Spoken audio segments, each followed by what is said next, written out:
तमसो मा ज्योतिर्गमय मृत्योर्मा अमृतं गमय। ओम शांति शांति शांति।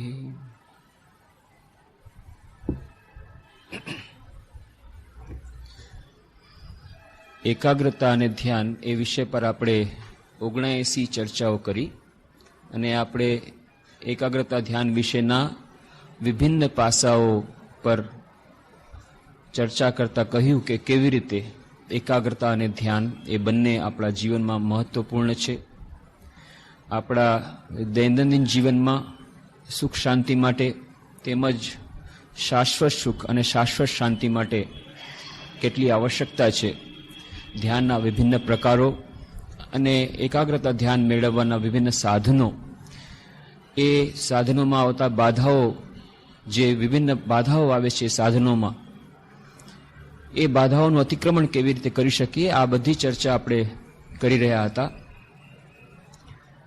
અને આપણે કહ્યું હતું કે આજે જ્યારે સમાજમાં સુખ અને શાંતિ એ દુર્લભ બની ગયા છે આપણા દૈનિક જીવનમાં, ત્યારે બ્રેકડાઉન મેન્ટેનન્સને બદલે આપણે પ્રિવેન્ટિવ મેન્ટેનન્સમાં જવું જોઈએ. કેટલા બધા મનોવૈજ્ઞાનિક કહી રહ્યા છે કે મનોરોગ ખૂબ વધી રહ્યા છે. આપણે ત્યાં ભારતમાં દેખાતું નથી.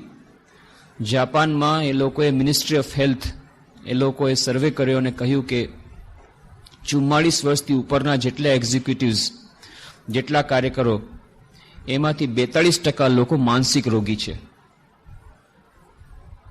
આપણે ત્યાં એવો સર્વે થયો નથી અને ઘણા લોકો સાયકોલોજીસ્ટ પાસે જતા નથી, એટલા માટે આપણને ખબર નથી. પણ ઓછા વધતા પ્રમાણમાં બધા માનસિક રોગી છીએ.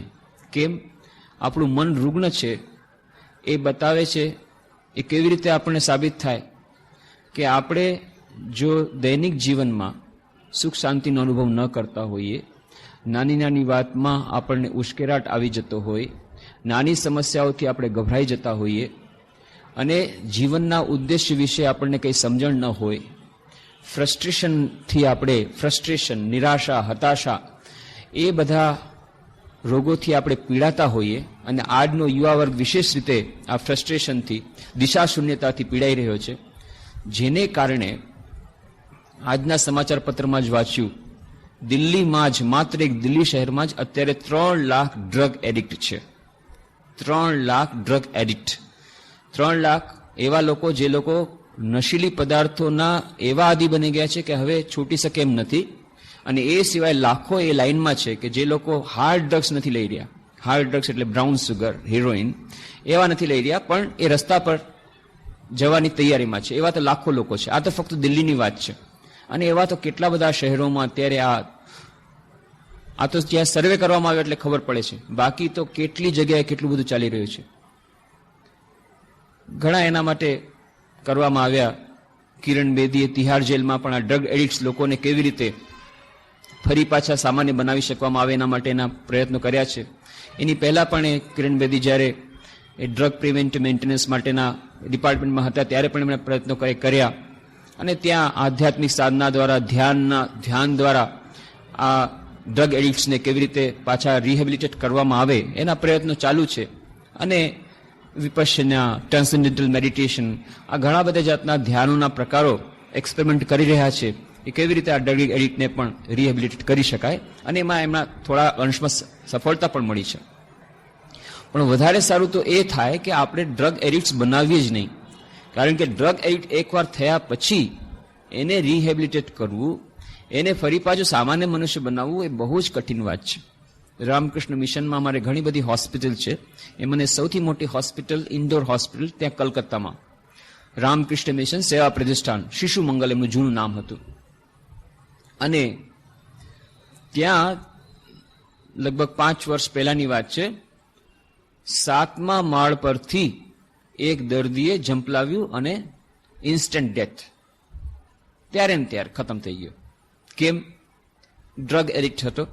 એને રિહેબિલિટેટ કરવામાં ખૂબ પ્રયત્નો કરવામાં આવ્યા અને એટલા માટે એને વિશેષ પ્રકારની દવા દારૂ આપવામાં આવતી હતી, વિશેષ પ્રકારના મનોવૈજ્ઞાનિકો દ્વારા સૂચનો આપવામાં આવતા હતા. પણ જો બહુ વધારે ડ્રગ એડિક્ટ થઈ ગયા હોય તો પછી એનું એટલું બધું રિએક્શન આવે છે, એના વગર રહી નથી શકતો માણસ, અને પછી એ જ્યારે અસહ્ય થાય છે ત્યારે આવું પગલું ભરે છે. તો કેટલું બધું અસહ્ય થતું હશે ત્યારે એણે 7મા માળથી ઝંપલાવ્યું હશે, અને આટલી બધી દવાઓ, આટલા બધા સૂચનો, આટલી બધા પ્રયત્નો છતાં પણ જો આમ થઈ ગયું. તો આવા કેટલા બધા લોકો છે જે લોકો આ નશીલી પદાર્થોના એંધાણી એવા બની ગયા છે કે એના વગર રહી શકે નથી. દરરોજના 700-800 રૂપિયા, એક 700-500 રૂપિયા એ લોકોને કરવા જ પડે ખર્ચો, અને એના માટે તેને ચોરી પણ કરવી પડે કે જે કંઈ કરવું પડે. પહેલા પોતાના પિતાને ઘરમાંથી ચોરી, અને પછી ઓળખીતાને ત્યાંથી ચોરી, અને પછી એ ગીરોહમાં, ડાકોના ગીરોહમાં સપડાઈ જાય, અને આવી રીતે બધું એક સાથે બધા દૂષણો આવે. આ સમાજમાં ખૂબ મોટે પાયે આવી રહ્યું છે. અત્યારે આપણને દેખાતું નથી, પણ અચાનક ઘટસ્ફોટ થશે.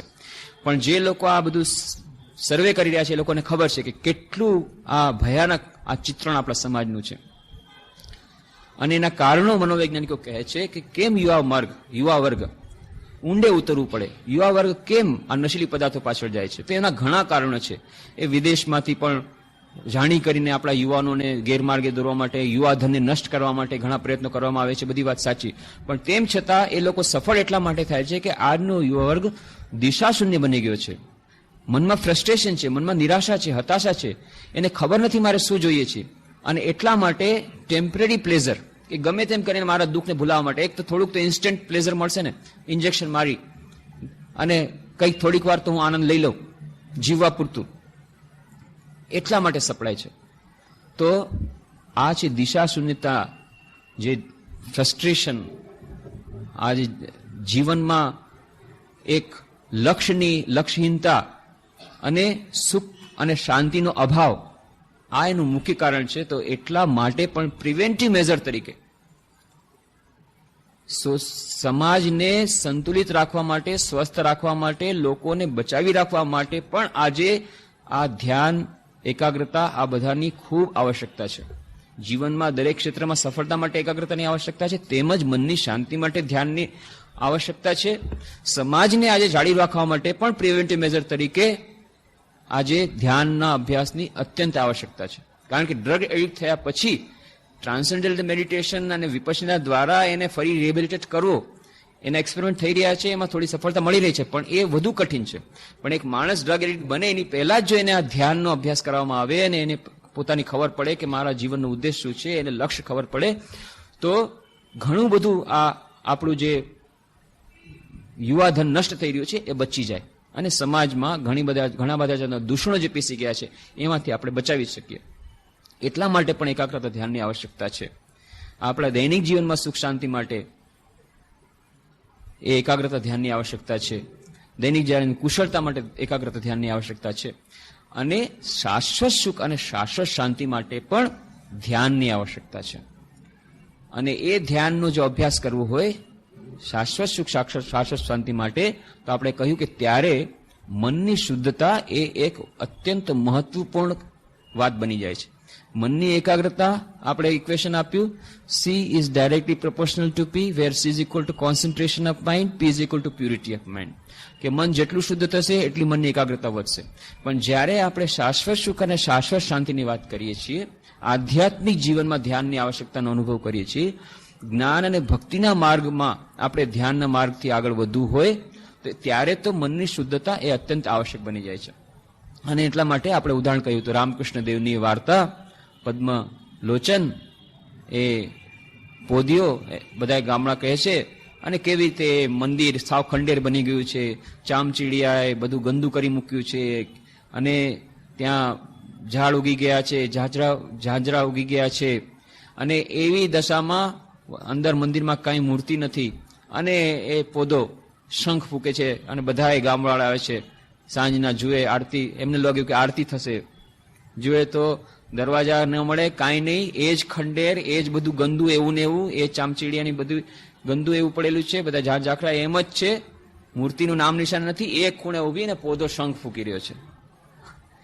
અને પછી લોકો કહે છે મંદિરમાં તવ નહીં માધવ, પોદો શંખ પૂરી તે ફૂકી તે કીધી ગરબડ.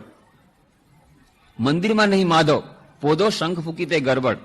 ચામચીડિયા 11 જણા, ગંદુ કરે ત્યાં નિરંતર. એ ચામચીડિયા ત્યાં નિરંતર ગંદુ કરી રહ્યા છે એવી જગ્યાએ તું શંખ ફૂકી રહ્યો છે, અને માધવ ક્યાંથી આવશે? અને એટલે શ્રી રામકૃષ્ણ કહે છે કે લેક્ચર દેવાથી શું વળશે?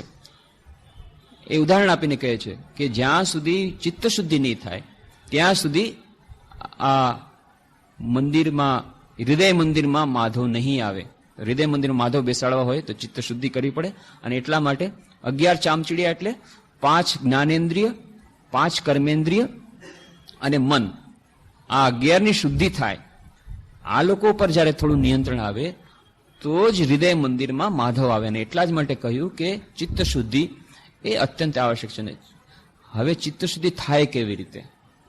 તો ચિત્ત શુદ્ધિ માટે, મનની શુદ્ધિ માટે કોઈ રેડીમેડ સાબુ મળતો હોય તો આપણે ખરીદીને લઈ આવીએ અને ચિત્ત શુદ્ધિ, મન શુદ્ધિ કરી લઈએ. પણ એવો તો સાબુ કોઈ મળતો નથી. તો મન શુદ્ધિ માટે, ચિત્ત શુદ્ધિ માટેના ઘણા ઉપાયો કયા આપણા શાસ્ત્રોમાં, આપણા ગ્રંથોમાં, કે નિસ્વાર્થ સેવા, કોઈ બીજાને માટે પરોપકારની ભાવના, બીજાના માટે સેવા કરવાથી મન ચિત્ત શુદ્ધ થાય છે. એવી જ રીતે ભક્તિ કરવાથી, ભગવાનનું નામ લેવાથી ચિત્ત શુદ્ધ થાય છે. સદગ્રંથોના પાઠ કરવાથી, સારું ચિંતન કરવાથી એ ચિત્તની શુદ્ધિ થાય છે. આ ઘણી ધ્યાન કરવાથી એ પણ ચિત્ત છે. તો જેમ ધ્યાન કરવા માટે ચિત્તની શુદ્ધિ આવશ્યક છે, એમ ચિત્તની શુદ્ધિ માટે પણ ધ્યાનની આવશ્યકતા છે. જેમ શ્રી રામકૃષ્ણ કહેતા હતા, જે જાર ધ્યાન કરે સે તાર સત્તા પાય. જે વસ્તુનું ધ્યાન કરશે એ વસ્તુની જે સત્તા છે એ એના હૃદયમાં પોતાની મેળે આવી શકે. તો કોઈ પોતાના હૃદયમાં એવી એક વ્યક્તિનું ધ્યાન કરશે કે જેનું હૃદય શુદ્ધ છે, તો એનું હૃદય શુદ્ધ થશે. તો ધ્યાન કરવાનું એ પણ એક ઉપાય. સ્વામી શિવાનંદજી મહાપુરુષ મહારાજ કહેતા કે મનને શુદ્ધ કરવાનો સરળમાં સરળ ઉપાય જે હું જાણું છું એ છે ઈશ્વરનું નામ અને ઈશ્વરનું ધ્યાન. આ સિવાય બીજો કોઈ સરળ ઉપાય હું જાણતો નથી. વિશેષ કરીને જ્યારે ભગવાનનું નામ ગમે તે રીતે લેવામાં આવે, મા શારદા દેવીને પૂછવામાં આવે છે કે માન લો કોઈએ ભગવાનનું નામ બરાબર ન લીધું અને મેકેનિકલી લીધું, મેકેનિકલી એટલે યંત્રવત લીધું, એમાં એની સાથે એનો મનનો સંયોગ નથી, તો શું એનાથી ફાયદો થશે? તો મા શારદા દેવી કહે છે, જુઓ, તમે માન લો ગંગાને કાંઠે ઊભા છો અને તમને લાગ્યું કે બહુ સરસ જળ છે, તમે જઈને અંદર જઈને સ્નાન કરી આવ્યા, તો પણ તમારું સ્નાન થયું. અને તમે બાજુમાં બેઠા છો ગંગાની પાસે અને કોઈએ તમને ધક્કો દઈ દીધો, તો પણ તમારું સ્નાન થઈ ગયું. તો તમે જાણી કરીને જો ગંગામાં સ્નાન કર્યું તો પણ સ્નાન થઈ ગયું, અને કોઈ કે ધક્કો દઈ દીધો, યંત્રવત સ્નાન કર્યું તો પણ સ્નાન થઈ ગયું. એવી રીતે ભગવાનના નામમાં જ એવી અમોઘ શક્તિ છે કે ભગવાનનું નામ ગમે તે રીતે લેશો એનાથી ચિત્ત શુદ્ધિ થશે. પણ એ જ ભગવાનનું નામ યંત્રવત લેવાય તો ફાયદો થાય, પણ એ જ ભગવાનનું નામ જો હૃદયપૂર્વક લેવાય તો વધુ ફાયદો થાય. એ જ ભગવાનનું નામ જો મંત્ર રૂપે લેવાય, દરેક એક ઈષ્ટ દેવતાના એક એક મંત્ર હોય છે કે જેમાં બીજ મંત્ર પણ જોડેલો હોય, પ્રણવ પણ જોડેલો હોય અને પ્રણામ મંત્ર પણ જોડેલો હોય. એ જ્યારે મંત્ર રૂપે આવે ત્યારે હજી વધુ એની અસર પડે. અને એ જ મંત્ર જ્યારે ગુરુ મુખે સુનવામાં આવે, સદગુરુના મુખેથી સાંભળવામાં આવે, અને જે મંત્ર પહેલેથી જેને કહેવાય છે કે સિદ્ધ થઈ ગયો હોય. સિદ્ધ મંત્ર કોને કહેવાય? આમ તો જેટલા મંત્રો આપેલા છે એ બધા સિદ્ધ મંત્રો જ કહેવાય, કારણ કે મંત્રોનો અર્થ છે અપરુષય હોય છે. એ બનાવવામાં નથી આવેલા, એ દ્રષ્ટા, મંત્ર દ્રષ્ટા, ઋષિ મુનિઓએ, મંત્ર દ્રષ્ટાઓએ પોતે જે મંત્રોને પોતે અનુભૂતિ કરી એ જ મંત્રો આપેલા છે, એ શાસ્ત્રોમાં આપ્યા છે.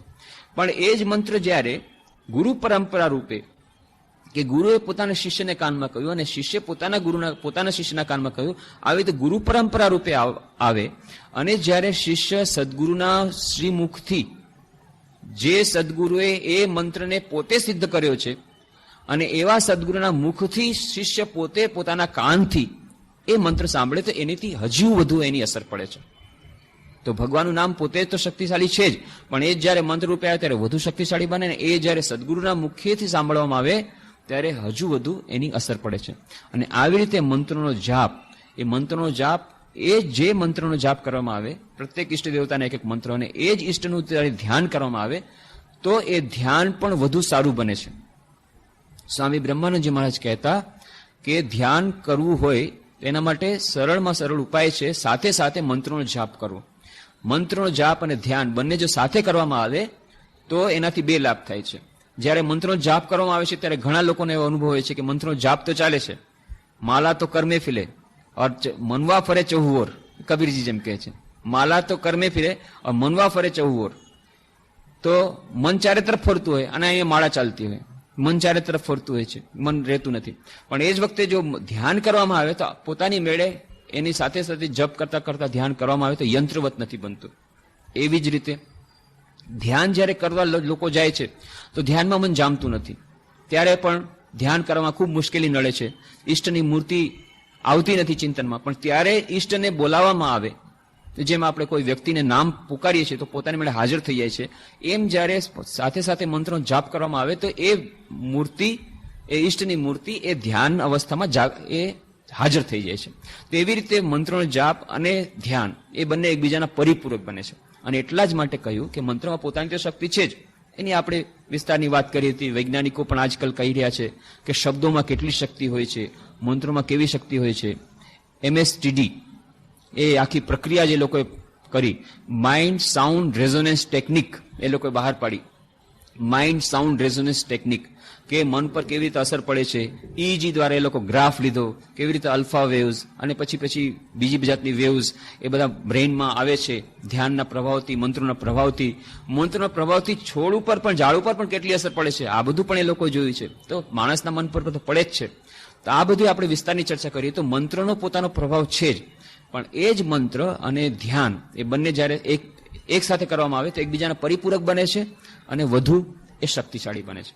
એટલા માટે એ મંત્ર દીક્ષાનું એક મહાત્મ્ય છે કે એ ગુરુના મુખેથી આ ઈષ્ટ મંત્ર સાંભળે અને એ મંત્રનો જો જાપ કરે તો એનાથી વધુ દ્રુત પ્રગતિ થાય, ચિત્તશુદ્ધિ પણ થાય, ધ્યાન કરવામાં પણ સગવડતા રહે અને શાશ્વત સુખ, શાશ્વત શાંતિ.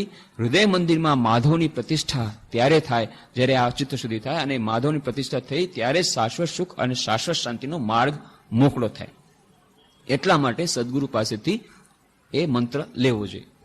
તો પછી પ્રશ્ન ઉપસ્થિત થાય છે કે સદગુરુ મળે કેવી રીતે? અને આજકાલ સદગુરુ તો મળતા નથી. તો સદગુરુની ઓળખાણ જો આપવામાં આવી, આપણે કહ્યું કે આવી રીતે એ શ્રોત્રિય બ્રહ્મનિષ્ઠ અવ્રજીનો અકામ હતો, એવા સદગુરુ મળતા નથી. ને એટલા માટે ઘણા લોકોને એમ કહે છે કે ભાઈ મંત્ર દીક્ષાથી તો કોઈ ફાયદો થતો નથી. અમે જોયું છે, કેટલા લોકોને જોયું, ભાઈ ફાયદો થતો નથી. તો ફાયદો થતો નથી જ્યારે આપણને જોવામાં આવે ત્યારે એના કારણો શું છે જોવું પડે. કેટલીક વાર એવું હોય છે કે જેણે મંત્ર દીક્ષા લીધી હોય એને સદગુરુ ન સાંપડ્યા હોય, એવું પણ બની શકે કે એણે જોઈ વિચારીને ટટોળી બરાબર કસોટી કરીને ગુરુ નહીં બનાવાય હોય. તો ગુરુ પોતે જો આ શ્રોત્રિય બ્રહ્મનિષ્ઠ અવ્રજીનો કામ હતો એવા બધા લક્ષણો યુક્ત ન હોય, ટ્રાન્સમીટર જો બરાબર નહીં હોય તો ટ્રાન્સમિશન બરાબર નહીં થાય. ટ્રાન્સમીટર ટાવરમાં જ જો ગડબડ હોય તો ક્યાંથી ટ્રાન્સમિશન થાય? તો શ્રી રામકૃષ્ણ વાર્તા કહેતા કે એક રાજા, એ રાજા ભાગવત પંડિતને બોલાવે છે ને ભાગવત પંડિત દરરોજ પાઠ કરે છે. 7 દિવસ થઈ ગયા, 8મો દિવસ આવ્યો. પછી રાજાએ કહ્યું કે પંડિતજી, એમ સાંભળ્યું છે પરીક્ષિત રાજાએ 7 દિવસમાં ભાગવત સાંભળ્યું અને મુક્તિ થઈ ગઈ, પણ મને તો અહીંયા કાંઈ અણસાર લાગતો નથી. કારણ શું છે? મને કારણ બતાવો. કારણ નહીં બતાવો તો તમને સજા થશે. પંડિતજી તો બિચારા આકુળ વ્યાકુળ થઈ ગયા, આવીને ખૂબ ચિંતામાં પડી ગયા. આ તો મુશ્કેલ થઈ ગઈ. ભાગવત પંડિત આ ભાગવત કહેતા કહેતા તો આ મોટી રામાયણ થઈ ગઈ. હવે શું થાય? નાની દીકરી હતી, બહુ જ બુદ્ધિમાન. પપ્પા શું કહે છે કે તને સમજમાં નહીં આવે, તું તારું કર, તું તારે રમ. ના, તમે કયો તો ખરા. અને પછી એ કે અરે આ રાજાએ આવી રીતે કહી દીધું, હવે મારે શું કરવું? તો કે પપ્પા એનો જવાબ હું આપીશ, મને કાલે રાજ દરબારમાં લઈ જાજો. હવે તું શું સમજ આમાં? ના, મને લઈ જાજો ને. એટલે કન્યાને લઈ ગયા કે ભાઈ મારા, હું તો જવાબ નથી, મારી કન્યા જવાબ આપશે. કે તું જવાબ આપીશ? તો કે હા, પણ હું જવાબ આપીશ, પણ હું જેમ કહું એમ કરવું પડે. પછી કહ્યું કે આ થાંભલામાં રાજાને બાંધો. બધા તો એકદમ ચકમી ચમકી ગયા. આવડી નાની છોકરી, આવડી, મેં કીધું તું ને મારે જેમ કહું છે એમ કરવું પડે. રાજાને બાંધો. એક થાંભલે રાજાને બાંધ્યા કે હવે મને આ બીજે થાંભલે મને બાંધો. બંનેને બાંધી દીધા કે રાજા મને છોડી દો. રાજા કે બેવકૂફ છે તું, મૂર્ખ છો, હું પોતે બંધાયેલો છું, હું તને કેવી રીતે છોડું? બોલે આ જ તમારો જવાબ છે. મારા પિતાજી પોતે અત્યારે સંસારમાં માયામાં ફસાયેલા છે. મારી આસક્તિ છે, એને પત્નીની આસક્તિ છે, એની દીકરીની આસક્તિ, દીકરીનું મોઢું જોયા વગર જમવું નથી ભાવતું. પોતે તો સંસારમાં માયામાં આસક્ત છે અને પૈસા દક્ષિણા મેળવવા માટે તમને ભાગવતની કથા સંભળાવે છે કે વધારે સંભળાવે. એ પોતે તો માયામાં ફસાડે છે. એ પોતે મુક્ત થયા નથી તો એ તમને કેવી રીતે મુક્ત કરશે? પરીક્ષિત રાજાને ભાગવત સંભળાવી હતી શુકદેવે, જે સદૈવ પરમહંસ હતા, સદા મુક્ત હતા. અને પરીક્ષિત રાજા પણ એવી રીતે ત્યારે કાળ તક્ષક નાગ કરવાનો હતો ને એવી જાતની એમની માનસિકતા હતી. તો આશ્ચર્ય વક્તા કુશલો સે લબ્ધા, આશ્ચર્ય જ્ઞાતા કુશલાનુશિષ્ટ ઉપનિષદમાં કહે છે કે ગુરુ પણ આશ્ચર્ય હોવો જોઈએ શુકદેવ જેવો, અને શ્રોતા પણ પરીક્ષિત જેવો હોવો જોઈએ કે જેને બસ હવે કે છે 7 દિવસમાં મારે તક્ષકના કરડવાનો છે, મારે 7 દિવસની અંદર મુક્તિ જોઈએ, મને અત્યારે હવે સમય નથી વધારે સાંભળવાનો. અને એવી રીતે ત્યારે એ પરીક્ષિત એવી રીતે સાંભળે છે ભાગવત કથા, તો એનું પરિણામ આવે છે. તો આશ્ચર્ય જ્ઞાતા કુશલાનુશિષ્ટ, એ મારા પિતાજી તો દક્ષિણા માટે ભાગવત કથા સંભળાવે છે, તમને ક્યાંથી મુક્તિ મળે? તો ગુરુ પોતે જો બદ્ધ હોય તો એ ક્યાંથી શિષ્યને એ છોડાવી શકે? તો ટ્રાન્સમીટર સેટ બરાબર નહીં હોય તો પછી એ ટ્રાન્સમિશન બરાબર નહીં થાય. એવી જ રીતે કુશલાનુશિષ્ટ, જે સાંભળવા વાળો, એમાં પણ એની પણ લાયકાત હોવી જોઈએ. એક રાજાએ એલાન કરી દીધું, ડિક્લેરેશન દઈ દીધું કે ભાઈ મને કોઈ મમરા બનાવવાનું શીખવાડી દેશે એને હું અડધું રાજ આપી દઈશ. કહી દીધું, ઢંઢેરો પીટાવી દીધો. રાતના પાછા આવ્યા, રાણીએ તો રિસામણું લીધું અને સાથે વાત નથી કરતા. શું છે ભાઈ રાણી? કે તમારું આવું ફટકી ગયું, માથું સાવ ખરાબ થઈ ગયું. અરે મમરા બનાવવાનું શીખવું તો મારી પાસે શીખી લેવું હતું. આ તો તમારું અડધું રાજ ગયું. હવે મમરા બનાવો તો તમને ગમે તે શીખવાડી દેશે અને અડધું રાજ જશે. તમે આટલા બધી તમારી મૂર્ખતા.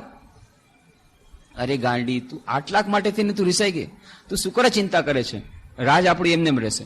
અરે પણ તમને ખબર નથી કે આવતીકાલે જ કોઈક આવશે તમને મમરા શીખવાડી દેશે મમરા બનાવતા. અરે એ તો શીખવાડશે, પણ હું શીખીશ ત્યારે શીખવાડશે ને, તું ચિંતા નહીં કર, હું શીખવાનો જ નથી. ગમે એટલા લોકો આવશે, બધા કે રાજા શીખી ગયા, તો કે ના નથી શીખો. રાજા કે છે, જ્યાં સુધી રાજા કે છે હું નથી શીખો ત્યાં સુધી એને કોણ કે, અને જ્યાં સુધી રાજા કે છે હું શીખો નથી ત્યાં સુધી તો એને અડધું રાજ એને આપવું પડતું હતું. એટલે રાજાને અડધું રાજ આપવું નથી અને મમરાનું શીખવું નથી. આ તો હંમેશા ઢંઢેરો પીટે. એવી રીતે શિષ્ય જો એવી રીતે જાય કે મારે તો તમે ગમે એટલું કરો, મેં 2 કાન રાખ્યા છે ખુલ્લા, ઇન એન્ડ આઉટ બંને ખુલ્લા છે, એકમાંથી આવશે બીજામાંથી નીકળી જશે, તો પછી તમે કેવી રીતે મને શીખવાડી શકશો? તો ટ્રાન્સમિશન ક્યાંથી થશે? એટલે બંગાળીમાં બહુ સરસ વાર્તા આવે છે કે એક સાસુ દરરોજ જાય છે ભાગવત કથા સાંભળવા માટે, દરરોજ કથા સાંભળવા જાય અને બરાબર નિયમ પ્રમાણે કથા સાંભળે છે. હવે એક દિવસ કંઈક એવું થઈ ગયું કે જઈ નથી શકતી, કંઈક વ્યવધાન આવી ગયું. એ કીધું છે આપણે વ્યવધાન તો ન આવવું જોઈએ, મારો નિયમ છે તો મારો નિયમ તું પાલન કર. વહુને કીધું કે તું આજે મારે બદલે કથા સાંભળી આવ, નિયમ તો પાલન કરવું પડે. એટલે વહુ ગઈ, બિચારી ભણેલી ગણેલી સુશીલ કન્યા અને ખૂબ સરળ હૃદયની. એ તો ગઈ, પહેલી વાર કથા સાંભળવા ગઈ છે અને ત્યાં પંડિતજી કહે છે, ભાગવતમાં આવે છે કે એવી રીતે હું જે છે, જે મૂર્તિમાં મને ફક્ત પૂજે છે એ નિકૃષ્ટ ટાઈપનો ભક્ત, નિકૃષ્ટ પ્રકારનો ભક્ત છે, પણ હું જે દરેકે દરેક મનુષ્યમાં વિરાજમાન છું એવા મને અવગણીને જે ફક્ત મૂર્તિની પૂજા કરે છે એ લોકો નિકૃષ્ટ પ્રકારના ભક્તો. સાચા ભક્તો તો એ છે જે મનુષ્યમાં જે સેવા કરે, વિશેષ કરીને ગરીબોમાં જે ઈશ્વર છે એની સેવા કરે, એ સાચા ભક્તો છે. આ એણે સાંભળી લીધું, એને તો બહુ વાત ગમી ગઈ. બીજે દિવસે સવારે તો કોઈ આવ્યા, કોઈ ગરીબ પંડિતજી, અને એમણે વાત કરી કે આવી રીતે મારી દીકરીનું કન્યાદાન દેવાનું છે, આમ છે તેમ છે, હું બહુ ગરીબ છું, બહુ જ પીડાયું છું.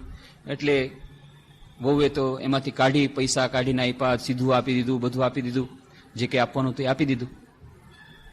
સાસુ આવ્યા ને ખબર પડી કે તે શું કર્યું, કે આટલું બધું દાન આપ્યું તે? કે ના માજી, ગઈકાલે કથામાં ગઈ હતી, ત્યાં એમણે કીધું છે કે મૂર્તિ પૂજા કરતા પણ આવી રીતે મનુષ્ય માત્રની સેવા કરે ને એ લોકોને ખરેખર ખૂબ જ દુઃખ હતું. એટલા માટે મને થયું કે ચાલ આપણે તો આ ચીજ વસ્તુ એમ જ પડી છે, એટલે આ કથાને કારણે મને આ પ્રેરણા થઈ અને એટલે માટે મેં આપી દીધું છે. સાસુએ એકદમ ઉઘડો લીધો, મૂર્ખ, હું આટલા વર્ષથી કથામાં જાઉં છું તોય હું ન બગડી, અને તું એક દિવસ કથામાં ગઈને બગડી ગઈ, એમાં તારા ઉપર અસર થઈ ગઈ. 11 વર્ષથી હું કથા સાંભળું છું, કાંઈ મેં અસર પડવા દીધી નથી. પંડિતજી તો એ તો બોલતા રહે, એ તો બોલવાનું એનું કામ છે, બોલતા રહે. આપણે સાંભળવાનું કામ છે, આપણે સાંભળવાનું, પણ જરાય અસર ન પડવા દેવી જોઈએ. તો એટલા એવા જો શિષ્ય હોય, કુશલાનું શિષ્ય ન હોય તો ટ્રાન્સમિશન નહીં થાય. તો શિષ્યના પણ લક્ષણ જો આપણા પ્રગટ થાય, સદગુરુ નથી મળતા તો law of demand and supply, જેમ મેં કહ્યું હતું કે ઇકોનોમિક્સમાં જેમ અર્થશાસ્ત્રમાં છે law of demand and supply, જ્યારે ડિમાન્ડ ઊભી થશે, સપ્લાય પોતાની મેળે આવશે. આપણામાં શિષ્યત્વના લક્ષણ પ્રગટ થશે તો સદગુરુ જરૂર મળશે, પોતાની મેળે મળશે. શિષ્યત્વના લક્ષણ માટે જ આપણે વાત કરી હતી, જેમ સદગુરુના લક્ષણ છે એમ શિષ્યત્વના લક્ષણ છે કે શમ, દમ, ઉપરતિ, તિતિક્ષા, શ્રદ્ધા, સમાધાન. આ ષટ સંપત્તિ, 6 પ્રકારની સંપત્તિ હોવી જોઈએ. શમ, મનને થોડુંક શાંત કરવાની એક જાતની આવડત, કળા. દમ, શરીરને થોડીક એ કંટ્રોલ કરવાની, સંયમ કરવાની આવડત. ઉપરતિ, મનને અનિશ્ચિત વસ્તુમાંથી પાછી વાળવાની એ કળા. ઉપરતિ. તિતિક્ષા એટલે ફક્ત સહન કરવું નહીં, પણ સહનમ સર્વ દુઃખાનામ અપ્રતિકાર પૂર્વકમ, બળબડાટ કર્યા વગર, કકરાટ કર્યા વગર સહન કરવું. તિતિક્ષા. શ્રદ્ધાની આપણે વાત કરી હતી કે ગુરુને પેલા ચકાસણી કરી લ્યો, ઠીક છે, કસોટી કરી લ્યો. જેમ શ્રી રામકૃષ્ણ કહેતા, ઠીક છે, ગુરુને સારી રીતે જોજો, દિવસના જોજો, રાતના જોજો, સારી રીતે ચકાસણી કરજો, પછી એમને એક્સેપ્ટ કરજો. પણ જ્યારે એ તમને ખબર પડી ગઈ કે ના સદગુરુ છે ને એમની પાસેથી મારે મેળવવાનું છે, ત્યારે પછી એમના વાક્યોમાં શ્રદ્ધા રાખવી જોઈએ. અને શ્રદ્ધાપૂર્વક જો શ્રવણ કરવામાં નહીં આવે તો કોઈ પણ જાતનો ફાયદો નહીં થાય. જેટલા પ્રમાણમાં શ્રદ્ધા હશે એટલા પ્રમાણમાં ટ્રાન્સમિશન થશે. આ શ્રદ્ધા એક બહુ જ અત્યંત મહત્વની વસ્તુ છે. અને શ્રદ્ધાનું સ્વામી વિવેકાનંદ કહે છે એનું અંગ્રેજી ટ્રાન્સલેશન નથી, ફેથ, એ પણ ટ્રાન્સલેશન. શ્રદ્ધા એ પોતાનામાં શ્રદ્ધા, નચિકેતા જેવી શ્રદ્ધા, ઉપમન્યુ જેવી શ્રદ્ધા, મિલારેપાની વાત આપણે પાછલે વખતે કરી હતી, એના જેવી શ્રદ્ધા કે ના ગુરુદેવ પાસે છે, મારે એ સંપત્તિ મેળવવી છે, અને ગુરુદેવ માટે હું જે કંઈ બધું કરવા તૈયાર છું, છેવટે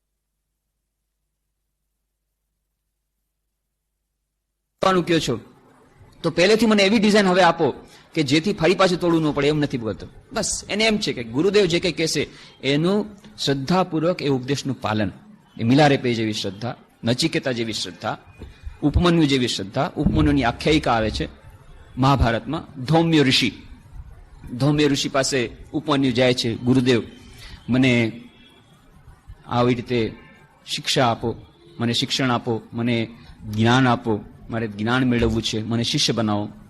અને ધૌમ્ય ઋષિ કહે છે ઠીક છે, આશ્રમમાં રહી જા, આશ્રમનું બધું કામ કર, પછી ધીરે ધીરે તને એ મળશે, જ્ઞાન મળશે. અને આશ્રમમાં ગાયો ચરાવવાની, આશ્રમનું બીજું કામ કરવાનું, એ બધું કરે છે. અને જેમ નિયમ છે એ પ્રમાણે બધા શિષ્યો જાય છે ભિક્ષા માગવા. આવી રીતે ઉપમન્યુ પણ ભિક્ષા માગવા જાય છે. અને એક દિવસે બોલાવે છે ધૌમ્ય ઋષિ, અચ્છા વત્સ, તું આજે બધું કામ તો બરાબર ચાલે છે ને? હા. પછી તારું ગુજરાન કેવી રીતે ચાલે છે? તો કે હું તો ભિક્ષા જેમ બધા કરે છે એમ હું ભિક્ષા કરી અને હું ખાઈ લઉં છું. જો વત્સ, જે કંઈ ભિક્ષા ન મળે એ પહેલા ગુરુને અર્પણ કરવું જોઈએ, એવો નિયમ છે.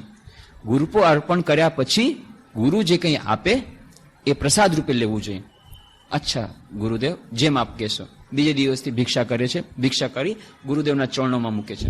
ગુરુદેવ આખું લઈ લે છે, કંઈ આપતા નથી. થોડાક દિવસ જાય છે, પછી ઉપમન્યુને બોલાવે છે, ઉપમન્યુ, ભિક્ષા તો તું મને બધી આપી દે છે, પછી તારું ગુજરાન કેવી રીતે ચાલે, તારું શરીર કેવી રીતે ટકી શકે છે? ગુરુદેવ, હું ત્યાં ગાયને ચરાવવા જાઉં છું તો ગાયનું દૂધ થોડું પી લઉં છું, એનાથી ચલાવે છે. ઉપમન્યુ, આ જે ગાયો છે આશ્રમની ગાયો છે, એ આશ્રમની ગાયોનું દૂધ પીવાનું તો તને કોઈ અધિકાર નથી. ઉપમન્યુ કહે છે ભલે, હવેથી નહીં પીવું, દૂધ પીતો નથી. થોડા દિવસ એમ ચાલે છે. ઉપમન્યુ, તું ભિક્ષા પણ મને બધી આપી દે છે, આશ્રમની ગાયનું દૂધ પણ નથી પીતો, તો પછી તારું ગુજરાન કેવી રીતે ચાલે છે? એ ગુરુદેવ, એ ગાય જ્યારે વાછરડાને દૂધ પીવડાવે ત્યારે વાછરડાના મોઢામાંથી જે ફીણ નીકળે એ ફીણને હું ચાટી જાઉં છું, અને એવી રીતે મારું ગુજરાન ચલાવું છું.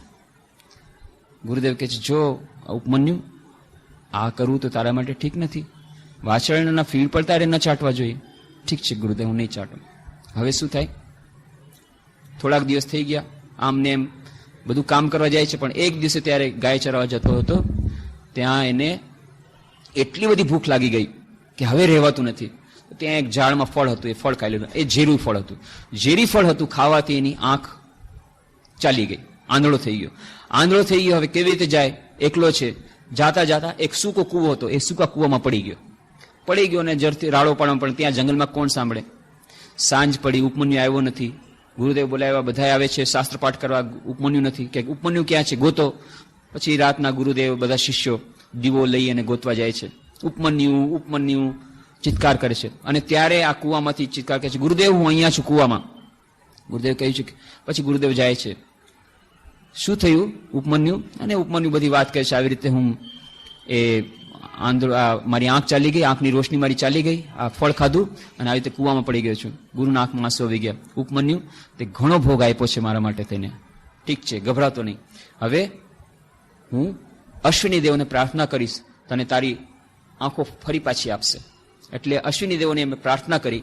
અશ્વિની દેવો પ્રગટ થયા અને અશ્વિની દેવોએ ત્યારે એક ઔષધ આપ્યું. એ પડીકું આપો ઔષધનું, અને ઔષધનું પડીકું એના હાથમાં મૂક્યું. ઉપમન્યુ, આ અમૃતમય પડીકું છે, આને ખાવાથી તારી રોશની પણ આવી જશે અને તને અમૃતનું જ્ઞાન મળશે, અમૃતનું ફળ મળશે, અમૃત મળશે, જ્ઞાન પણ મળશે. ત્યારે ઉપમન્યુ કહે છે, અશ્વિની દેવો, મારો એવો નિયમ છે, કોઈ પણ વસ્તુ મને મળે તો હું ગુરુને અર્પણ કર્યા વગર લેતો નથી. એટલે આ પહેલા હું ગુરુને આપું છું. પહેલા ગુરુને આપો, પછી જો આપશે તો જ હું લઈશ. ત્યારે ગુરુના આંખમાંથી આંસુ નીકળ્યા. ઉપમન્યુ, તારી શ્રદ્ધા ખરેખર સાચી છે, તું ખરેખર સત્શિષ્ય થવાને લાયક છો, તું પરીક્ષામાં પાસ થયો છે. અને પછી એને પડીકો આપે છે, એને આંખ પણ પાછી આવે છે અને એને બ્રહ્મ જ્ઞાન થાય છે. એ ઋષિ આપે છે. તો આટલી કેટલી બધી આખ્યાયિકો આપણા શાસ્ત્રમાં છે. રિસીવર સેટ જો સારું નહીં હોય, ગમે એટલું ટ્રાન્સમીટર પાવરફુલ હશે, પણ જો એન્ટેના આપણે બરાબર નહીં હોય તો કેચ નહીં થાય, ટ્રાન્સમિશન નહીં થાય. તો ટ્રાન્સમિશન સારું થાય એટલા માટે ટ્રાન્સમીટર ટાવર પાવરફુલ હોવો જોઈએ, રિસીવર સેટ પણ પાવરફુલ હોવું જોઈએ. તો જે ગુરુના લક્ષણો કયા, સદગુરુ મળે તો સદગુરુના આવા લક્ષણો હોય. શિષ્યોના લક્ષણોમાં કહ્યું કે શમ, દમ, ઉપરતિ, તિતિક્ષા, શ્રદ્ધા, સમાધાન. શ્રદ્ધા, નચિકેતા જેવી શ્રદ્ધા, ઉપમન્યુ જેવી શ્રદ્ધા, મિલારેપી જેવી શ્રદ્ધા, અને સમાધાન, મનની થોડીક એકાગ્રતા. આવી ષટ સંપત્તિ, 6 પ્રકારની સંપત્તિ હોય છે. અને એનાથી અટકતો નથી. એના પછી સાથે સાથે હોવું જોઈએ નિત્ય વસ્તુ વિવેક.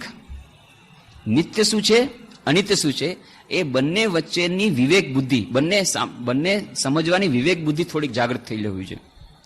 કે આ હું પૃથ્વી પર શું કરવા આવ્યો છું, મારા જીવનનો ઉદ્દેશ્ય શું છે, અને મારામાં ને પશુમાં શું અંતર છે, અને કઈ વસ્તુઓ એ શાશ્વત સુખ દેનારી છે, કઈ વસ્તુઓ ટેમ્પરરી સુખ દેનારી છે.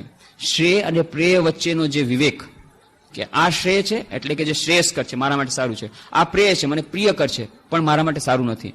આ દવા છે, એ કડવી છે, પણ મારા માટે શ્રેયસ્કર છે. આ ઝેર છે, ખાવામાં મીઠું છે, પણ મને ખતમ કરી નાખશે. પ્રિય છે, ભલે જોવામાં સારું લાગે છે, પણ મારા માટે ઝેર છે. તો આ જે શ્રેય અને પ્રેય વચ્ચેનું અંતર, સારા નરસા વચ્ચેનું અંતર, નિત્ય અને અનિત્ય વસ્તુનું વિવેક અંતર, એ વિવેક બુદ્ધિ કરે છે. ને વિવેક બુદ્ધિ ફક્ત મનુષ્યમાં હોય છે, બીજા કોઈ, કહે છે 84 લાખ યોનિમાંથી એક જ યોની એવી છે જેમાં વિવેક બુદ્ધિ હોય છે, સારા નરસાને જાણવાની જે શક્તિ.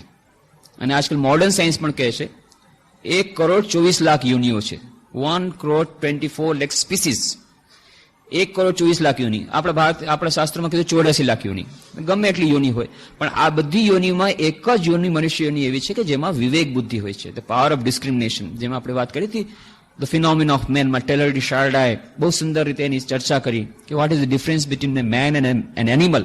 અને પછી ચર્ચા કરતા કહ્યું this is the difference between a man and animal. While a man knows what he knows and animal does not know what it knows. એક મનુષ્ય જાણે છે કે હું શું જાણું છું, જ્યારે પુરુષ જાણતો નથી કે હું શું જાણું છું. આ જે મારે શું જાણવું જોઈએ અને શું ન જાણવું જોઈએ, શું મારા માટે સારું, શું મારા માટે ખરાબ, આ જે વિવેક બુદ્ધિ, આ વિવેક બુદ્ધિ ફક્ત મનુષ્ય માટે છે. તો એ નિત્યાનિત્ય વસ્તુ વિવેક બુદ્ધિ થોડીક જાગૃત થયેલી હોવી જોઈએ. આ બીજું કીધું. પછી ઈહા મૂત્ર ફલભોગ વિરાગ. ઈહ અમૂત્ર, ઈહ એટલે આ જગતમાં, અમૂત્ર એટલે પેલા જગતમાં, એટલે કે સ્વર્ગના. એ બંનેમાંથી પણ મને કોઈ જાતના ફળની આકાંક્ષા નથી. એવી જાતની એમના વૈરાગ્યની ભાવના હોય છે કે ના, મારે આ સંસારની કોઈ વસ્તુ નથી જોતી, સ્વર્ગની પણ કોઈ વસ્તુ જોતી નથી, મારે ફક્ત ઈશ્વર પ્રાપ્તિ કરવી છે, જે ફક્ત એક નિત્ય સચ્ચિદાનંદ બ્રહ્મ, જે નિત્ય સત્ય સ્વરૂપ છે, નિત્ય ચિત્ત સ્વરૂપ છે, નિત્ય આનંદ સ્વરૂપ છે. મારે I do not want anything less than infinite. મારે અનંત સુખ, અનંત શાંતિ, અનંત જ્ઞાન, અનંત સત્ય, અનંત આનંદ, એનાથી નીચે મારે કાંઈ ન જોઈએ. બીજો કોઈ પણ જગતનો આનંદ મને જોતો નથી. I want infinite bliss. અને મારે મુક્તિ જોઈએ છે, મુમુક્ષત્વ. આ ચોથી વસ્તુ. પહેલા શમદમ ઉપરથી તિતિક્ષા શ્રદ્ધા સમાધાન આદિ ષટ સંપત્તિ. બીજું નિત્યાનિત્ય વસ્તુ વિવેક. ત્રીજું ઈહામૂત્ર ફલ ભોગ વિરાગા. એ વૈરાગ્ય વગર જો આપણે સાધના કરવા જશું તો જેમ આપણે વાત કરી હતી કે જેમ 4 દારૂડિયા પૂનમની રાતમાં ગયા અને ખૂબ આખી રાત સુધી નાવને ખૂબ હડસેલા માર્યા અને સવારના જુએ તો ત્યાંના ત્યાં. કેમ? કારણ કે લંગર ઉપાડતા ભૂલી ગયા હતા. તો આસક્તિરૂપી લંગર નહીં જાય જ્યાં સુધી વૈરાગની ભાવના નહીં આવી હોય તો ગમે એટલી સાધના કરો એ એનું ફળ નહીં મળે.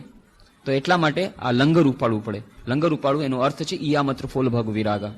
અને ચોથું મુમુક્ષત્વ, મુક્તિની ઈચ્છા, કે મારે આ જન્મ જ્યારે મનુષ્ય જન્મ મળ્યો છે ત્યારે મારે મારા જીવનનો ઉદ્દેશ્ય છે આને આ જન્મમાં મારે મુક્તિ પ્રાપ્ત કરવી છે. મારે બધી પ્રકારની દાસતામાંથી મુક્તિ જોઈએ છે.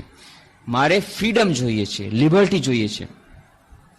અને જેટલા મહાન વિદ્વાનો થઈ ગયા, આપણા શાસ્ત્રજ્ઞો હોય, ભારતીય શાસ્ત્રજ્ઞો હોય, પાશ્ચાત્ય વિદ્વાનો હોય, પાશ્ચાત્ય વૈજ્ઞાનિકો હોય, પાશ્ચાત્ય દાર્શનિકો હોય, આ બધા આ વસ્તુને માને છે કે મોક્ષ, મુક્તિ. પછી જૈન ધર્મ હોય કે વેદાંત હોય કે બૌદ્ધ ધર્મ હોય, એ નિર્વાણમાં માને છે, એ નિર્વાણની વાત કરે છે. તો જૈન ધર્મ મોક્ષની વાત કરે છે, તો વેદાંત મુક્તિની વાત કરે છે. આ બધામાં એ ફ્રીડમ, મુક્તિની પ્રાપ્તિની ઈચ્છા એ જ છે. અને ઈશ્વર પ્રાપ્તિ, ક્રિશ્ચિયાનિટી અથવા ઇસ્લામ, એમાં જે ઈશ્વરની જે ભાવના છે કે ઈશ્વર એ આવા સુપ્રીમ છે, એ સુપ્રીમ સ્ટેજની જ એ વાત કરે છે. એ પણ એ મુક્તિની જ વાત છે કે બધી જાતની દાસ્તામાંથી મુક્તિ, બધી જાતના દુઃખોમાંથી મુક્તિ, એની જ વાત છે. તો આ મુક્તિની વાત બધા કરે છે. જેટલા આધુનિક વૈજ્ઞાનિકો, જે મહાન વૈજ્ઞાનિકો, એ પણ એ જ વાત કરે છે. આઇન્સ્ટાઈન, એલ્બર્ટ આઇન્સ્ટાઈન, મહાન વૈજ્ઞાનિક આપણા યુગના, અને એ કહે છે the world as a seat, એમના પુસ્તકનું નામ છે પુસ્તકનું the world as a seat. અને એમાં બહુ સુંદર વાત કહે છે, the true value of a human being is determined primarily by the measure and the sense in which he has attained to liberation from the self. The true value of a human being is determined primarily by the measure and the sense in which he has attained to liberation from the self. પોતાના આત્માથી કેટલા પ્રમાણમાં સે મુક્ત થયો છે, કેટલા પ્રમાણમાં તેને મુક્તિ કરી છે, એના પરથી જ એક માણસની એ ન્યાય થવો જોઈએ કે એ માણસ મહાન કેટલો પ્રમાણમાં મહાન છે, જેટલા પ્રમાણમાં એ મુક્ત બન્યો છે. True value of A human being is determined primarily by the measure and the sense in which he has attained to liberation from the self. કેટલા પ્રમાણમાં એને મુક્તિ પ્રાપ્ત કરી એટલા પ્રમાણમાં એ આગળ વધેલો છે. આ મુમુક્ષત્વ, એ મુમુક્ષત્વ જો નહીં હોય તો સાધનાનું પરિણામ નહીં આવે. કેમ? જોઈએ છીએ શું? સ્વામી વિરજાનંદજી મહારાજ પરમપદને પંથે પુસ્તકમાં લખે છે કે જો સાધક, જો કોઈની પાસે અત્યંત ભગવાન અચાનક પ્રગટ થઈ જાય અને કહે કે જો આ 2 ઢગલા છે, એક ઢગલામાં શું છે? 100 વર્ષનું આયુ, સુંદર પત્ની, બાળકો, સરસ કમાણી, પૈસા, આ બધું જે કંઈ સાંસારિક સુખ 100 વર્ષ માટેનું, આ એક ઢગલો. અને આ તરફ છે જ્ઞાન, ભક્તિ, મુક્તિ. તારે શું જોઈએ છે? વિરજાનંદજી મહારાજ કે 99% લોકો આ ઢગલો લેશે, સાંસારિક સુખ. ભાઈ આ તો હમણે આ ચેક છે, આ ચેક ક્યારે વટાવો કઈ ખબર, આ કેશ લઈ લ્યો, આ કેશ લઈ લો. 100 વર્ષના જીવનનું શીખે, અનંત જીવન, શાશ્વત સુખ, શાશ્વત શાંતિ, એ મુક્તિ અને ઈશ્વર પ્રાપ્તિ અને જ્ઞાન, ભક્તિ, આ બધું પછી જોયું જશે. હમણાં આ મળે છે. તમે સાચું કહો છો, ભગવાન, સુંદર પત્ની, બાળકો, 100 વર્ષની ગેરંટી જીવનની, અને કમાણી, પૈસા, ધન, દોલત, બધું હા એ આપી દે મને, આ પછી બાકીનું પછી જોયું જશે. મોટા ભાગના લોકો આજ પ્રિફર કરશે અને જ્યાં સુધી આવું છે ત્યાં સુધી મુમુક્ષત્વ નથી આવ્યું. મુમુક્ષત્વનો અર્થ છે કે મારે મુક્તિ પ્રાપ્ત કરવાની ઈચ્છા, ઈહા મૂત્ર ફલ ભોગ વિરાગા. મારે ગમે એટલા ભોગ હશે. નચિકેતાને તો કેટલી મોટી ટેમ્પટેશન આપ્યું. યમરાજે કહ્યું તારે મૃત્યુનું રહસ્ય જાણવાનું છોડી દે. એ બધું તું નાનો બાળક છે, એ બધું તને નહીં સમજાય. આ આટલું બધા સ્વર્ગના જેટલા સાધન છે, આટલા બધા રથ છે, આટલા બધા ઘોડા છે, આખા દુનિયાનો તને શાસક બનાવી દઉં, આખા કલ્પ સુધીનો. આ બધું તું લઈ લે, પણ મને આમાંથી છોડ. આ તારી જે તે મને શરતમાં મૂકી દીધું છે કે મારે તને મૃત્યુનું રહસ્ય સમજાવવું પડશે, એમાંથી તું મને છોડ અને આ બધું લઈ લે. નચિકેતા કે ના. નચિકેતા હતો એટલા માટે બધાને અસ્વીકાર કરી શકો. એ છે મુમુક્ષત્વની પ્રાપ્તિ. મુમુક્ષત્વ મુક્તિ પ્રાપ્તિની ઈચ્છા, મૃત્યુનું રહસ્ય જાણવાની એટલી બધી ઈચ્છા છે કે એને ગમે એટલા સુખભોગની લાલચ એને અટકાવી શકતું નથી. ઘણા લોકો પૂછે છે કે ભાઈ મંત્ર દીક્ષા લેવાથી શું ફાયદો થશે? કોર્ટનો અમારો કેસ ચાલે છે, એમાંથી અમને જીત મળી જશે? તો અમે જરા વિચાર કરીએ મંત્ર દીક્ષા માટે. અથવા તો આ ફળા જાતનો રોગ થઈ ગયો છે અમારી બેબીને, એ મટી જશે? અથવા તો કહેશે કે આ ધંધામાં બરકત નથી, ધંધામાં બરકત આવી જશે? તો હું એક જ, બધા માટે એક જ જવાબ છે નાનકડો, wrong number please. Wrong number please, એક જ જવાબ. જે જવાબ શ્રી રામકૃષ્ણ પોતાની રીતે આપતા. આજની વાત નથી, શ્રી રામકૃષ્ણ દેવના વખતમાં પણ હતું. શ્રી રામકૃષ્ણ દેવના ત્યારે હતા ત્યાં દક્ષિણેશ્વરમાં, અને અચાનક એક દિવસે ઘોડાગાડીમાંથી એક શેઠ બે બાકડા ઉતર્યા. મોટા શેઠ, મહાન ધનવાન વ્યક્તિ, કોઈ જાણ પહેચાન કઈ નથી, કઈ ઓળખાણ નથી. અચાનક ઉતરા. પરમહંસ મહાશય ક્યાં રહે છે? સામે જ ઓરડો છે રામકૃષ્ણ પરમહંસ. જલ્દી જે ઉતાવળ ગયા. અચ્છા હા, મારે એક કોર્ટમાં બહુ કેસમાં હું સપડાઈ ગયો છું અને મારે એમાંથી ગમે તે મારે જીતવું છે, એટલે તમારે આ બધું કામ કરવું પડશે. પરમહંસ મહાશય હાથ જોડ કે એ હું નહીં હો, એ બીજા છે ત્યાં. સાંભળ્યું છે વરાનગર પાસે કઈક કોઈ સાધુ બાબા છે, એ બધું આ બધું કરે છે, એ હું નથી, માફ કરજો. બીજા કોઈ એક ભાઈ આવ્યા. અચ્છા હવે પરમહંસ માસે ક્યાં? પરમહંસ માસે. હા પરમહંસ માસે તમે, હા અમારે આ દીકરાનો બહુ મોટો રોગ થઈ ગયો છે, કોઈ વાર બધા ડોક્ટર કે છે હવે જવાબ દઈ દીધો છે, હવે તમારે એના માટે કંઈ કરવું પડશે. માફ કરજો, એ જરા તમારી ભૂલ થઈ ગઈ લાગે છે. ત્યાં પંચવટી નીચે એક સાધુ આવ્યા છે, એ કંઈક એમની પાસે જડીબુટ્ટી વગેરે કંઈ હોય છે, હું એવું બધો ધંધો નથી કરતો. તો શુદ્ધ સાત્વિક આધ્યાત્મિકતા બહુ જ રેર છે. કેમ? કારણ કે આપણને એવા જ ગુરુ જોઈએ છે. આપણને જોઈએ જંતર મંતર કરી દઈએ, કોર્ટમાં કેસ જીતાડી દઈએ, લોટરી લગાડી દઈએ, રોગ મટાડી દઈએ, આ બધી જાતની આપણી ઈચ્છા હોય છે. અંદર ખાને તો હોય જ છે, બહારથી ભલે ન કહીએ, અંદર ખાને હોય છે. એટલા માટે અંદર આપણને એવા જ જાતના ગુરુ મળે છે, જે લોકો ઠગ હોય, ચમત્કારી હોય, ચમત્કાર દેખાડે અથવા ચમત્કાર દેખાડવાનું વાત કરે અને ઠગી જાય. પણ જેને આ શિષ્યના લક્ષણ જો આપણામાં પ્રગટ થયા હશે, જેમ વાત કરી લો ઓફ ડિમાન્ડ સપ્લાય, તો તરત જ એવા સદગુરુ મળશે. પણ સાચી વાત તો એમ છે, એ કહેવત છે, ગુરુ મિલે લાખ લાખ, ચેલા ન મિલે એક. એક વાત કહેવત છે, ગુરુ મિલે લાખ લાખ, ચેલા ન મિલે એક. ગુરુ તો મળે છે, ચેલા ક્યાં? શિષ્ય ક્યાં? જેને જોઈએ છે ક્યાં? જેને વસ્તુ દેવા માટે તો ગુરુ બેઠા છે, પણ જેને જોઈએ છે કોઈને જોતું નથી. સાચી વસ્તુ તો કોઈ જોતી જ નથી. મુક્તિ કોઈને જોતી નથી, ભક્તિ કોઈને જોતી નથી, જ્ઞાન કોઈને જોતું નથી. બધાને બાકી બધી વસ્તુ જોઈએ છે. સાચી વસ્તુ દેવાવાળા તો બેઠા છે, પણ એ વસ્તુ લેવાવાળા કોઈ નથી. ગુરુ મિલે લાખ લાખ, ચેલા ના મિલે એક. શુદ્ધ એના માટે વાર્તા બહુ સુંદર છે. એક શિષ્ય ગયો ગુરુ પાસે કે ગુરુજી મને શિષ્ય બનાવી લ્યો.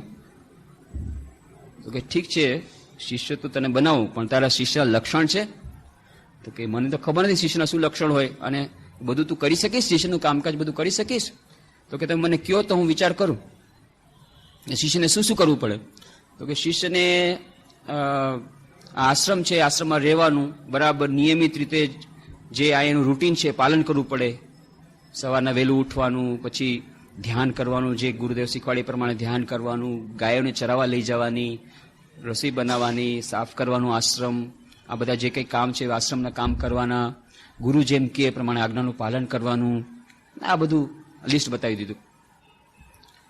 શિષ્ય વિચારમાં પડી ગયો. અચ્છા, ગુરુના શું શું કામ હોય? ગુરુનું કઈ એટલું કઈ ખાસ કામ નથી. ગુરુએ શિષ્ય દેખરેખ રાખવાની અને ઉપદેશ આપવાનો, અને જ્યારે એને એવી મુશ્કેલ પડે ત્યારે એને હતાશા હોય શિષ્યમાં, તો એને હતાશા દૂર કરવા માટે એને જ્ઞાન આપવાનું, બેઠા બેઠા એને ઉપદેશ આપવાનો, એની સેવા લેવાની. તો એક કામ કરો ને ગુરુદેવ, મને ગુરુ જ બનાવી દો, શિષ્ય તો મારામાં લાયકાત નથી, ગુરુ જ બનાવી દો. ગુરુ બનવાનું મને ગમશે, બધાને ગુરુ બનવું છે. અને એટલા જ માટે સ્વામી વિવેકાનંદ બહુ સુંદર વાત કરે છે કે આજકાલ બધાને ગુરુ બનવું છે. ગુરુની આવશ્યકતા વિશે કહીને કહે છે કે ઉપનિષદમાંની વાત કરી સ્વામીજી કોટ કરે છે, અવિદ્યાયામ અંતરે વર્તમાના સ્વયં ધીરા પંડિતમ મન્યમાના જંઘન્યમાના પરિયંતિ મૂઢા અંધે નૈવ નિયમાના યથાંધા. અવિદ્યામાં વસતા અતિમૂળ આત્માઓ આત્મવંચનામાં પોતાને બુદ્ધિમાન સમજે છે અને મિથ્યા જ્ઞાનથી ફૂલાઈને તેઓ અહીં તહીં ઠોકર ખાતા એક આંધળો બીજા આંધળાને દોરીને લઈ જતા જેમ ગોળ ગોળ ફરે તેમ ફર્યા કરે છે. એક આંધળો, ગુરુ પણ આંધળો, શિષ્ય પણ આંધળો, એક આંધળો બીજાનો આંધળાને દોરીને ગોળ ગોળ ફર્યા કરે છે. પછી સ્વામી વિવેકાનંદજી આ શ્લોક ટાંકીને કહે છે, જગત આવા માણસોથી ભરેલું છે. પ્રત્યેક વ્યક્તિ ગુરુ બનવા માંગે છે, પ્રત્યેક ભિખારી લાખ રૂપિયાનું દાન કરવા ચાહે છે. આ ભિખારીઓના જેવા જ આ ગુરુઓ પણ હાસ્યાસ્પદ છે. ઠીક છે, તો મને ગુરુ જ બનાવી દો. શિષ્ય બનવામાં તો આટલી બધી આ બધું કામ કરવું પડે, મને ગુરુ જ બનાવી દો. ગુરુ જ ચાલો બની જાય. શિષ્ય બનવામાં તો બહુ વાર લાગશે, આટલા બધા લક્ષણો કરવા પડશે, આટલી બધી સેવા કરશે, ચાલો ગુરુ જ બની જાય, બહુ મજા આવશે. પણ આ હાસ્યાસ્પદ ગુરુઓ, એમાં ગુરુઓ પણ હાસ્યાસ્પદ છે. અને પછી ક્યારેક ને ક્યારેક તો પોલ છતી થાય છે, નથી એવું થતું એવું નથી, પછી પોલ છતી થાય છે. એક ગધેડો હતો, જંગલમાં જઈ રહ્યો હતો અને ત્યાં એને જોયું કે વાઘની છાલ પડી છે જંગલમાં. કદાચ કોઈ બીજા વાઘે ખાઈ દીધો છે, જંગલ વાઘની છાલ પડી છે. બસ એને તો વાઘની છાલ ઓઢી લીધી. વાઘની છાલ ઓઢી અને ગામમાં આવ્યો અને જુએ તો બધા એનાથી ડરી ડરીને ભાગે છે. ગધેડાને તો મજા આવી ગઈ, વાહ, આની પહેલા તો હું ડરી ડરીને ભાગતો હતો, હવે લોકો મને જઈને ભાગે છે, તો બહુ મજા આવી ગઈ. પછી એને તો હજી હિંમત આવી ગઈ. એટલે પછી તો ત્યાં જોયું ખેતરમાં બહુ સરસ પાક થયો છે. પાક જઈને ખાવા લાગી ગયો. કોઈ કઈ કહેતું નથી, બધા તો ભાગીને નીકળી ગયા છે. વાઘ, બાપરે વાઘ. દરરોજ રાતના આવે, બસ જેટલા વારા ફરતી ખેતરમાં જાય છે અને ખેતરમાં ખાઈને ખૂબ મજા કરે. સવારના પલાયન થઈ જાય અને ગામમાં રાડ પડી ગઈ, અરે બાપરે વાઘ આવ્યો. પછી એક જણાએ કીધું, ભાઈ વાઘ આવી રીતે પાક ખાય, આ કોઈ સમજમાં નથી આવતું. વાઘ આવું બધું તો ન ખાય, વાઘ તો માંસ ખાય. કેવા જાતનો વાઘ આવ્યો છે, આપણે જોઈએ. અને રાતના માચડામાં બેઠા, ઉપર બેઠા, પણ પાસે જવાની હિંમત થતી નથી. પણ રાત જ્યારે પૂરી થવાના આવી અને પરોઢ થયું, ત્યારે હવે તો ગધેડાની આદત હોય, પરોઢ થાય એટલે હોંચી હોંચી શરૂ કરે. એટલે એને હોંચી હોંચી શરૂ કર્યું. વાઘ હોંચી હોંચી કરે છે. ઓહો, ત્યારે તો પછી ખબર પડી, ઓ વાઘની છાલ છે. પછી તો એવો માર્યો, દંડાથી એવો માર્યો, મારીને ખતમ કરી નાખ્યો. તો ગધેડાની છાલ પહેરી અને થોડાક દિવસો સુધી છેતરી શકાય છે. તો એવી રીતે સ્વામીજી કહે છે, you can befool a few persons but you can not befool all the people all the time. તમે બધાને છેતરી શકો થોડાક ટાઈમ માટે થઈને, અને થોડાક લોકોને છેતરી શકો બધા ટાઈમ માટે, પણ બધા લોકોને બધા ટાઈમ માટે નહીં છેતરી શકો. ક્યારેક ને ક્યારેક પોલ પકડાઈ જશે. અને પછી ગધેડાને જેમ પડી હતી, એ ગધેડાની છેવટે બુદ્ધિ કેટલી છે, ગધેડાને માર પડશે જ. ભલે ને ગમે એટલો પોતાને ચાલાક સમજે, એક ગધેડો બહુ ચાલાક હતો. ધોબી એને લઈ જાય, કોન્ટ્રાક્ટર ગધેડા ઉપર એ લાદી અને બધું લઈ જાય.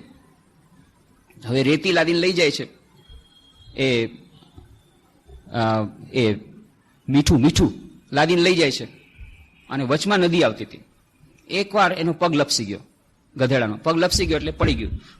તો હવે આ ઉપરનો જે કોથળામાં જે ભર્યું હતું મીઠું તો ઓગળી ગયું પાણીમાં, એટલે સાવ હલકું થઈ ગયું, મીઠું તો ઓગળી ગયું. એને તો મજા આવી ગઈ.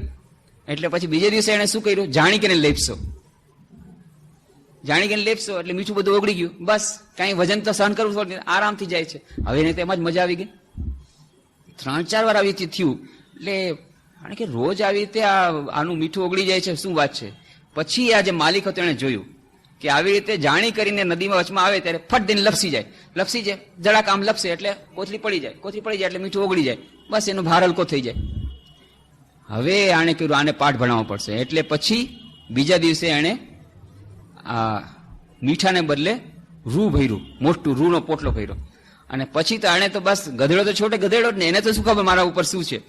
ફરી પાછો લેપસો પડ્યો તો ઘાસડી આખી નાની હતી મોટી થઈ ગઈ, અને પાણીને લીધે એવી વજનદાર થઈ ગઈ. ગધેડો તો હોંચી કરે છે પણ લઈ નથી શકતો. બધી એને સજા મળી ગઈ.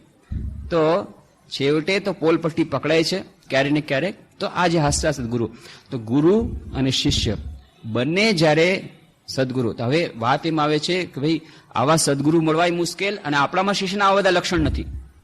ઠીક છે, એનો વિકલ્પ આપે છે કે અત્યારે આપણી પાસે પીએચડી થવાના માટે જે લાયકાત જોઈએ નથી. મારે પીએચડી કરવું છે, મારે એમએ ભણવું છે, તો એમએ ભણવા માટે થઈને આવી લાયકાત જોઈએ અને એના માટે થઈને મારે પીએચડી ગુરુ જોઈએ, જેને પીએચડી કર્યું એ મને એમએમાં શીખવાડે.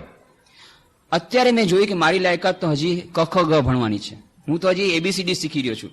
આધ્યાત્મિક લાઈન માટે હું ક ખ ગ જ છું, તો પછી મારે એમએની જરૂર નથી. કદાચ કોઈ મેટ્રિક પાસ હશે એ પણ મને ક ખ ગ તો શીખવાડી શકશે. તો બારાખડી આધ્યાત્મિક લાઈનની બારાખડી તો મને શીખવાડી શકશે. તો જેમ મને અત્યારે મારામાં શિષ્યના બધા લક્ષણો પ્રગટ નથી થયા, પણ મારે એ લક્ષણો પ્રગટ કરવા છે, તો લક્ષણ પ્રગટ તો બેઠા બેઠા તો નહીં થાય.